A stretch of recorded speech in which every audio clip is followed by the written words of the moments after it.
I'm going to play this news clip in its entirety without interruption, and then at the end, stick around and I'll give my thoughts on it. In other news, Israeli historian and World Economic Forum advisor Yuval Noah Harari, well, he's back in the public eye, making the forum's case for a depopulated world. Harari doesn't come right out and say, let's kill off half or more of the human beings on the planet. No, he's much more subtle, and it's kind of done in a roundabout way. But indeed, he approaches the subject. In fact, listen carefully to the philosophy of the most dangerous organization on the planet that most Americans have never heard of. That, of course, is the World Economic Forum and its chief philosophical advisor, Yuval Harari. Watch this.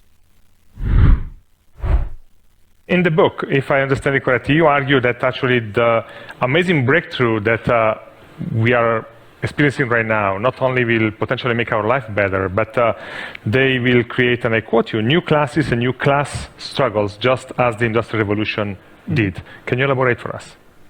Yes, in the Industrial Revolution, we saw the creation of a new class of the urban proletariat, and much of the political and social history of the last 200 years involved what to do with this class and the new problems and opportunities. Now, we see the creation of a new massive class of useless people. As computers become better and better in more and more fields, there is a distinct possibility that computers will outperform us in most tasks and will make humans redundant. And then the big political and economic question of the 21st century will be, what do we need humans for? Or at least, what do we need so many humans for? Do you have an answer in the book? At present, the best guess we have is keep them happy with drugs and computer games.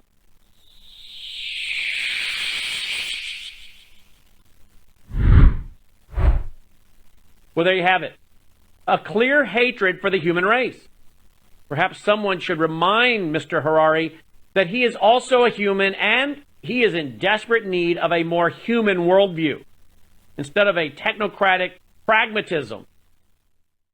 Okay, that's Yuval Noah Harari.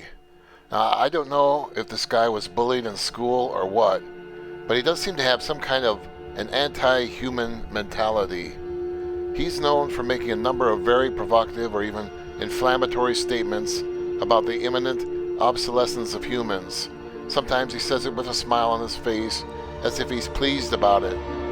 Very rarely does it seem to be couched in any kind of genuine concern. So, do I think humans are going to be obsolete? And what are the ramifications of this? Firstly, it's impossible to say when 100% of all human jobs will be automated, if ever. Humans are extremely resilient and ingenious in coming up with new ways to earn an income and remain relevant in a free market system. Many people are even using AI and finding new ways to make money.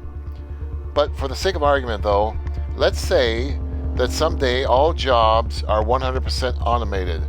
All our needs are taken care of, all of our cities are clean and beautiful, with no crime and no decay, and humans are simply not able to find anything that needs doing or that machines simply can't do better.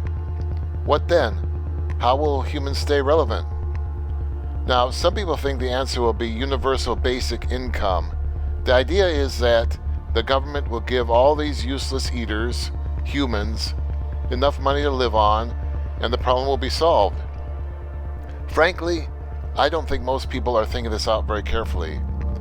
First of all, if there's universal basic income, where will the money come from? Currently, the government gets its money from the taxpayers who pay a certain percentage of their income in taxes. But if humans are all out of a job, who will be paying the taxes? Well, some people might say the billionaires, but where will the billionaires get their money? Most of them get their money from selling products and services to the masses. But if the masses have no excess disposable income, how will that work? Another problem with UBI is that if the government pays your living expenses, you basically become owned by the government. The government can say where you live, what you're allowed to say, what you're allowed to think, and even how many children you're allowed to have, if any. I mean, why would the government want to allow you to have children if that's just going to be additional mouths to feed? A third problem with UBI is it sounds an awful lot like socialism. Socialism has failed everywhere it's been tried. One of the most recent examples is Venezuela, which was once a wealthy country, but it turned to socialism and all the people were forced to eat out of dumpsters and later even to eat zoo animals in order to survive.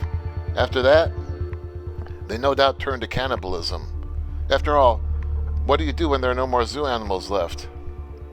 So, what do I think is the answer? How can humans stay relevant? Well, there are a number of ways. In this country, one of the solutions is to stop importing millions of low-skilled workers. That should be obvious. Another way is to bring back to America a lot of the jobs that were shipped overseas over the last half century or more, such as manufacturing. Now, you may argue that manufacturing is all automated, but if that is the case, then what is the advantage of sending it overseas where labor is cheaper? Another solution is to turn back to the people the self-sufficiency that we used to have. Before we turn it all over to the big corporate farms, for example, we used to do our own farming, and we lived in smaller, more tight-knit communities. It's much harder to say you're obsolete when you're self-sufficient and you grow your own food. Now, I'm not saying we need to live like the Amish, but we could live a lot more like the pioneer days. Those are my thoughts. So, thanks for watching, and talk to you later.